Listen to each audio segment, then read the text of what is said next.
આંબલિયારા, જે ગુજરાત રાજ્યના અરવલ્લી જિલ્લાના બાયડ તાલુકામાં આવેલું એક ઐતિહાસિક રજવાડું છે, જેનો ઇતિહાસ 16મી સદીથી શરૂ થાય છે. આંબલિયારા, જે ભારતની આઝાદી પહેલાં એક સમૃદ્ધ રજવાડું હતું, જેમાં અનેક શાસકો દ્વારા શાસન કરવામાં આવ્યું હતું. તેમના શાસનકાળ દરમિયાન બાંધવામાં આવેલી ઇમારતો આજે પણ આંબલિયારામાં જોવા મળે છે, જે જોઈને આપણને આંબલિયારા રજવાડાનો ઇતિહાસ જાણવાની ઈચ્છાઓ જાગે છે. જેથી આજના વિડીયોમાં આપણે આંબલિયારા રજવાડાનો ઇતિહાસ જાણીશું. મિત્રો, આંબલિયારા, જે ગુજરાતના અરવલ્લીમાં આવેલું એક સમયનું ઐતિહાસિક રજવાડું છે. તો મિત્રો, સૌપ્રથમ જાણીશું આપણે આંબલિયારા રજવાડાની સ્થાપના કેવી રીતે થઈ અને કોના દ્વારા કરવામાં આવી. ગુજરાતના ઉત્તર પૂર્વના વિશાળ મેદાનો વચ્ચે અરવલ્લી જિલ્લામાં આવેલું એક નાનું ગામ આંબલિયારા. નામ નાનું, પણ તેનો ઇતિહાસ એટલો ઊંડો અને ગૌરવમય છે, જે આજે પણ ત્યાંના જૂના મહેલોના અવશેષો અને આંબલિયારાના શાસકોની વાર્તા લોકોના મોઢે ફરે છે. આંબલિયારા રજવાડું ગુજરાતના ઇતિહાસમાં એક નાનું પરંતુ નોંધપાત્ર રજવાડું હતું, જે મહીકાંઠા વિસ્તારમાં આવેલું હતું. British gazetteer directory for the Mahikantha agency અનુસાર આંબલિયારા રજવાડાનો શાસક પરિવાર હિન્દુ ખાટ કોળી હતો, જ્યારે તેમના વંશજો અનુસાર આંબલિયારા રજવાડાના શાસકો પોતાને સાંભર અને અજમેરના ચૌહાણ રાજપૂતોના વંશજ તરીકે ગણાવે છે, જે સોંગારા ચૌહાણ કુળના હતા, જેમના પૂર્વજ કૃષ્ણદાસજી હતા. ઈસવીસન 1658માં મુગલ સામ્રાજ્યની ગાદી પર ઔરંગઝેબ આવે છે. ઔરંગઝેબે ઈસવીસન 1658થી 1707 સુધી શાસન કર્યું. ઔરંગઝેબના શાસનકાળમાં કૃષ્ણદાસજીને આંબલિયારાની જાગીર મળી હતી, જે ઔરંગઝેબ તરફથી આંબલિયારાની જમીનની ગ્રાન્ટ મળી હતી. કૃષ્ણદાસજીએ આંબલિયારાની જાગીર મળી, જેને તેમણે એક રજવાડા તરીકે સ્થાપિત કરી, જેની રાજધાની આંબલિયારામાં રાખી. આંબલિયારા રજવાડું ગુજરાતના ઉત્તર ભાગમાં માજમ નદીના કાંઠે વસાવવામાં આવ્યું હતું. આંબલિયારા રજવાડાના શાસકો ઠાકોર સાહેબનું બિરુદ ધરાવતા હતા. ઠાકોર કૃષ્ણદાસજીએ આંબલિયારા રજવાડાની સ્થાપના 17મી સદીમાં કરી હતી. ઠાકોર કૃષ્ણદાસજીએ વર્ષ 1663 સુધી શાસન કર્યું. ત્યારબાદ તેમનું અવસાન થાય છે, જેથી તેમના અનુગામી તરીકે ઠાકોર સબલસિંહજી ગાદી પર આવે છે. ઠાકોર સબલસિંહજીએ 1663થી 1689 સુધી શાસન કર્યું. ત્યારબાદ તેમનું અવસાન થાય છે, જેથી તેમના અનુગામી તરીકે ઠાકોર રૂપસિંહજી ગાદી પર આવે છે. ઠાકોર રૂપસિંહજીએ 1689થી 1724 સુધી આંબલિયારા રજવાડામાં શાસન કર્યું. આંબલિયારા રજવાડાની સૌથી મોટી ખ્યાતિ અહીંયાના ઠાકોરોની અદમ્ય વીરતા અને ગાયકવાડ સૈન્ય સામેના હઠાગ્રહી પ્રતિકાર માટે હતી. વર્ષ 1624માં આંબલિયારા રજવાડાની ગાદી પર ઠાકોર મોઘાજી આવે છે, જેમણે 1724થી 1773 સુધી શાસન કર્યું. ત્યારબાદ તેમનું અવસાન થાય છે, જેથી તેમના અનુગામી તરીકે ઠાકોર ભલજી ગાદી પર આવે છે, જેમણે 1773થી 1796 સુધી શાસન કર્યું. ઠાકોર ભલજી પછી આંબલિયારા રજવાડાની ગાદી પર એક મહત્ત્વના શાસક આવે છે, જેમણે આંબલિયારાના ઇતિહાસમાં એક નોંધપાત્ર ભૂમિકા ભજવી. ઠાકોર ભાતીજી, જેઓ વર્ષ 1696માં આંબલિયારા રજવાડાની ગાદી પર આવે છે. ઠાકોર ભાતીજીના શાસનકાળ દરમિયાન વર્ષ 1698માં અહમદનગરના મહારાજા સંગ્રામસિંહ અને મોડાસાના મહારાજા જાલમસિંહજીએ મળીને આંબલિયારા પર આક્રમણ કરવાનું નક્કી કર્યું. અહમદનગર અને મોડાસાની સેનાઓ ભેગી કરવામાં આવી. ત્યારબાદ આ સેના આંબલિયારા પર આક્રમણ કરવા નીકળી. તેમની સંયુક્ત સેના આંબલિયારા તરફ આવી રહી હતી. આ મોટી સેનાએ આંબલિયારા પર મોટો હુમલો કર્યો, પરંતુ ઠાકોર ભાતીજી ડર્યા નહીં. તેમણે આંબલિયારાની સેના તૈયાર કરી અને પોતે પણ તલવાર હાથમાં લીધી અને પોતાના બહાદુર યોદ્ધાઓ સાથે મળીને વળતો જવાબ આપવા હુમલો કર્યો. તેઓએ અહમદનગરના 10 ગામોને ઉજ્જડ કરી નાખ્યા.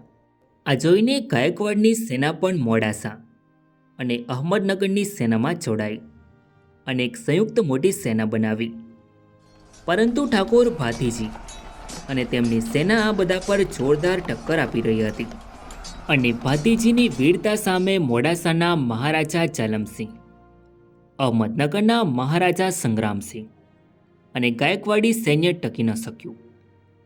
ઠાકોર ભાતીજીએ આ ત્રણેય મોટી સેનાને પરાજિત કરી અને આંબલિયારાનું ગૌરવ બચાવ્યું. આ વીરતાને કારણે ઠાકોર ભાતીજીનું નામ આંબલિયારાના ઇતિહાસમાં અમર થઈ ગયું. તેમના માનમાં આ રજવાડું ભાતીજીના આંબલિયારા તરીકે પણ ઓળખાવા લાગ્યું. આખરે વર્ષ 1808માં ઠાકોર ભાતીજીએ બરોડાના મહારાજા આનંદરાવ ગાયકવાડ સાથે સંધિ કરી અને શાંતિ સ્થાપી. ઠાકોર ભાતીજીએ વર્ષ 1796થી 1814 સુધી આંબલિયા રજવાડામાં શાસન કર્યું. ત્યારબાદ 1814માં ભાતીજીનું અવસાન થાય છે, જેથી તેમના અનુગામી તરીકે તેમના પુત્ર નાથુસિંહજી ગાદી પર આવે છે. આ શાસકોના શાસન દરમિયાન આંબલિયારા રજવાડામાં ઘણા પરિવર્તનો અને મહત્ત્વના કામો થયા. આ શાસકોના શાસનકાળ દરમિયાન અંગ્રેજોએ પરોક્ષ રીતે તેમની સત્તા હેઠળ રજવાડાને લાવ્યા, જેમાં કંપની સત્તાના એજન્ટે કરાર કર્યો. ત્યારે ઈસવીસન 1812માં આંબલિયારા રજવાડાને અંગ્રેજોનો આશ્રય મળ્યો હતો. અંગ્રેજોના શાસન દરમિયાન આંબલિયારા રજવાડાના શાસકોએ પ્રત્યક્ષ રીતે તેમનું શાસન ચાલુ રાખ્યું. આ શાસકોના શાસન દરમિયાન આંબલિયારા રજવાડામાં અનેક ઇમારતો, મહેલો અને બાંધકામો થયા, જેમાં 2-3 માળની ઇમારતોનો પણ સમાવેશ થાય છે, જે આજે પણ આંબલિયારામાં જોવા મળે છે. ઠાકોર નાથુસિંહજીએ 1814થી 1838 સુધી શાસન કર્યું. ત્યારબાદ 1838માં ઠાકોર અમરસિંહજી ગાદી પર આવે છે. તેઓ બાળ વયના હોવાથી આંબલિયારા રજવાડાનો કારોબાર આંબલિયારાની ઠાકરાણીએ સંભાળ્યો અને બ્રિટિશ એજન્સીએ સંભાળ્યો. ત્યારબાદ ઠાકોર અમરસિંહજી પુખ્ત વયના થયા ત્યારે સંપૂર્ણ સત્તા તેમને મળી. ઠાકોર અમરસિંહજી માત્ર 39 વર્ષની ઉંમરે અવસાન થયા, જેથી તેમના પુત્ર ઠાકોર જાલમસિંહજી ગાદી પર આવે છે. પરંતુ તેઓ પુખ્ત વયના ન હોવાથી આંબલિયારા રજવાડાનો કારોબાર બ્રિટિશ એજન્સીએ સંભાળ્યો. ત્યારબાદ 15 ઓગસ્ટ 1889ના રોજ ઠાકોર જાલમસિંહજી પુખ્ત વયના થયા ત્યારે તેમને સંપૂર્ણ સત્તા મળી. ઠાકોર જાલમસિંહજીના શાસનકાળ દરમિયાન દુકાળ પડ્યો હતો. દુકાળના સમયે તેમણે પોતાની પ્રજાને મદદ કરી અને રાહત કાર્યો કર્યા હતા. ઠાકોર જાલમસિંહજી પ્રજાના સાચા હિતૈષી શાસક હતા. તેમણે 1876થી 1908 સુધી શાસન કર્યું. ત્યારબાદ તેમનું અવસાન થાય છે, જેથી તેમના અનુગામી તરીકે તેમના પુત્ર ઠાકોર કેસરીસિંહજી ગાદી પર આવે છે. ઠાકોર કેસરીસિંહજી આંબલિયારા રજવાડાના છેલ્લા શાસક હતા. તેમના શાસન દરમિયાન 1943માં આંબલિયારા રજવાડું બરોડા સાથે જોડાયું હતું. આંબલિયારા રજવાડું ગુજરાતના ઇતિહાસમાં એક નાનું પરંતુ નોંધપાત્ર રજવાડું હતું, જે માછમ નદીના કાંઠે વાત્રક કાંઠામાં આવેલું હતું. આંબલિયારા રજવાડાના શાસકોને બોમ્બે ગવર્નર તરફથી ચોથા વર્ગના શાસકો તરીકે સ્થાન આપવામાં આવ્યું હતું. આંબલિયારા રજવાડાના શાસકો મર્યાદિત નાગરિક અને ફોજદારી અધિકાર ક્ષેત્રનો ઉપયોગ કરતા હતા. આંબલિયારા રજવાડું બરોડા રજવાડાને વાર્ષિક ખંડણી આપતું હતું. 1943ની જોડાણ યોજના અનુસાર આંબલિયારા રજવાડું બરોડા રજવાડા સાથે જોડાયું હતું. આ રજવાડું કુલ 207 કિલોમીટર સ્ક્વેર વિસ્તારમાં ફેલાયેલું હતું અને 1891માં તેની વસ્તી 12,437 હતી. આંબલિયારા રજવાડાની રાજધાની આંબલિયારા ગામમાં હતી, જેમાં શાસકોનો દરબાર હતો. આંબલિયારામાં ગુજરાતી શાળા, બ્રાન્ચ પોસ્ટ ઓફિસ અને ડિસ્પેન્સરી હતી.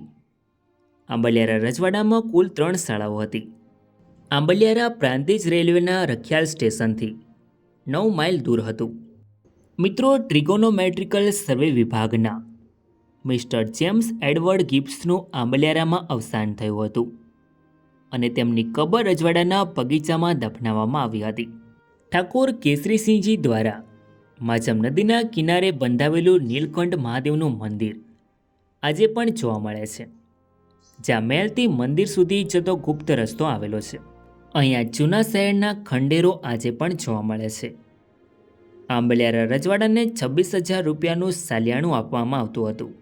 મિત્રો, આ છે આંબલિયારા રજવાડાની ચલણી નોટ, જે તમે સ્ક્રીન પર જોઈ શકો છો. આ નોટ ફક્ત આંબલિયારા રજવાડા પૂરતી હતી, જ્યારે આ છે આંબલિયારા રજવાડાનો ધ્વજ, જે તમે સ્ક્રીન પર જોઈ શકો છો. ભારત દેશમાં 1947 સુધી અંગ્રેજોનું શાસન રહ્યું હતું. ત્યારબાદ ભારત દેશ અંગ્રેજોના શાસનમાંથી આઝાદ થયો. ત્યારે ભારતનું વિભાજન થયું. ત્યારે આંબલિયારા રજવાડાને ભારત સંઘમાં સામેલ કરવામાં આવ્યું, જે આજે ગુજરાત રાજ્યના અરવલ્લી જિલ્લાના પાયડ તાલુકામાં આવેલું આંબલિયારા ગામ છે. સો ફ્રેન્ડ્સ, આ તો આંબલિયારા રજવાડાનો ઇતિહાસ. આઈ હોપ કે તમને આ વિડીયો ગમ્યો હશે. સો વિડીયોને લાઇક કરીને કોમેન્ટમાં તમારો અભિપ્રાય જરૂર લખો, અને ચેનલમાં નવા હોય તો આવા જ અવનવા વિડીયો જોવા માટે ચેનલને સબસ્ક્રાઈબ જરૂર કરો. તો મળીએ એક નવા વિડીયોમાં.